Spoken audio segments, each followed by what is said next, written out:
El viejo leñador se llamaba Julián, pero ese nombre ya casi no lo pronunciaba nadie. En el pueblo bastaba con decir el viejo, y todos sabían de quién se hablaba. Vivía al borde del camino, en una casa de madera envejecida, con el techo vencido y una chimenea que ya no soltaba humo como antes. Allí había vivido toda su vida, y allí también había muerto su esposa. Desde que ella se fue, la casa quedó en silencio. Un silencio espeso, de esos que no descansan ni de día ni de noche. Julián se levantaba cada mañana antes del amanecer no porque tuviera fuerzas, sino porque el dolor no lo dejaba dormir más.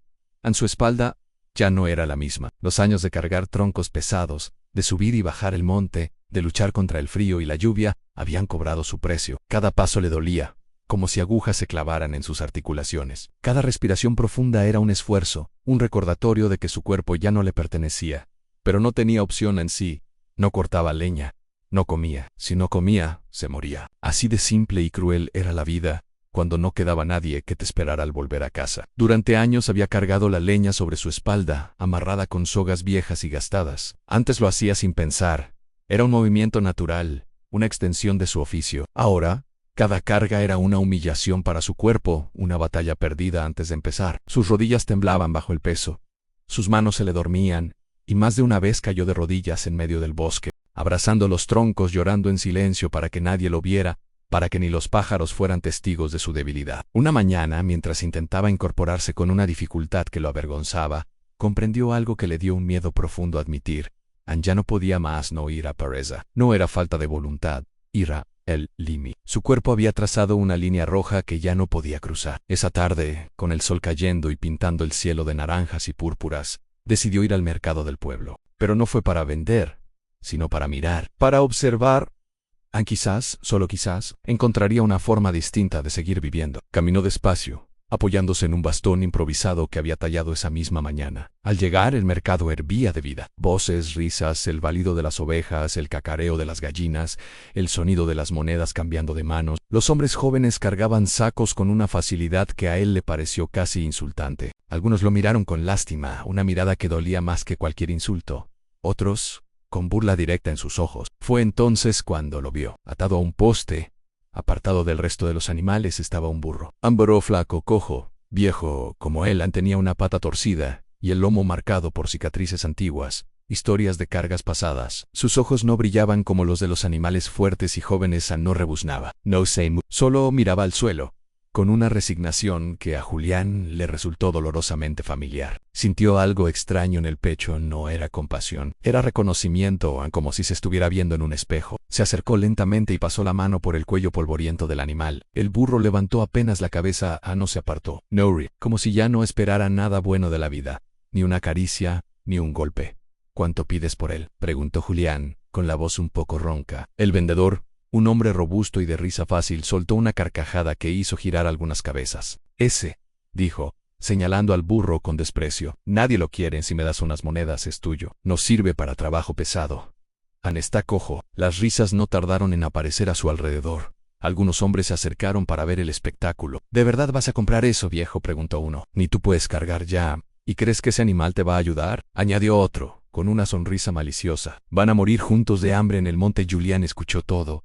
Cada palabra, cada risa. No respondió, no malgastó su aliento. Contó las pocas monedas que llevaba en el bolsillo, el fruto de su último esfuerzo, y las dejó en la mano extendida del vendedor. Desató la cuerda con cuidado y miró al burro a los ojos. Vamos, dijo en voz baja, como si compartieran un secreto. Vamos a casa.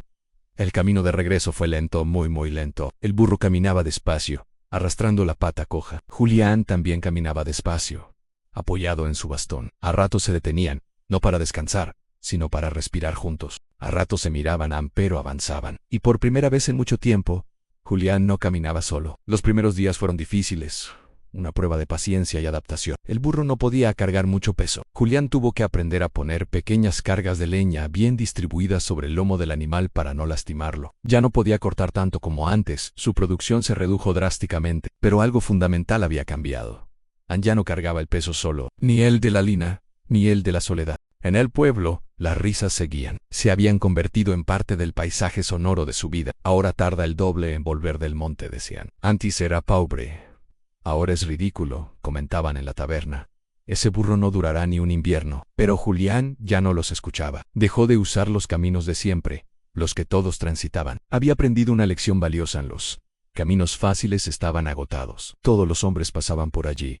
Ya no quedaba buena leña cerca, solo restos, ramas secas y troncos delgados. Así que empezó a tomar senderos olvidados, caminos que nadie usaba porque eran largos, empinados y lentos. Caminos donde un burro rápido y fuerte no serviría de nada, donde solo alguien dispuesto a avanzar despacio, con paciencia, podía llegar a alguna parte. Cada día, él y el burro se internaban un poco más en el corazón del monte explorando territorios desconocidos. Julián hablaba poco. A veces le hablaba al burro contándole cosas que nunca le había contado a nadie. A veces le hablaba a su esposa, como si ella caminara a su lado, invisible pero presente. Ya no estoy solo, murmuraba al viento, y el viento parecía llevarle la respuesta. Una tarde, después de horas de camino por un sendero que parecía no llevar a ninguna parte, el burro se detuvo, plantó las patas con firmeza y no avanzó más en Julián.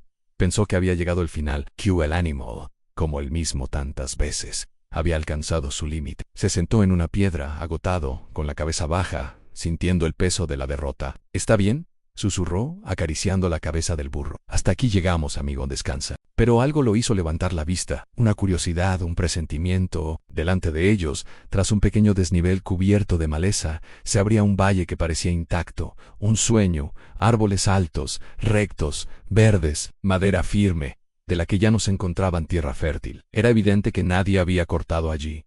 Nadie había pisado ese lugar en décadas, quizás siglos. Julián sintió que el corazón le latía con la fuerza de cuando era joven, y el mundo entero parecía una promesa. Habían llegado al Valle de Orón, y no lo habían encontrado porque fueran fuertes, no porque fueran rápidos, sino porque tuvieron la paciencia de caminar despacio, porque su debilidad se había convertido en su mayor fortaleza. Los meses siguientes cambiaron su vida.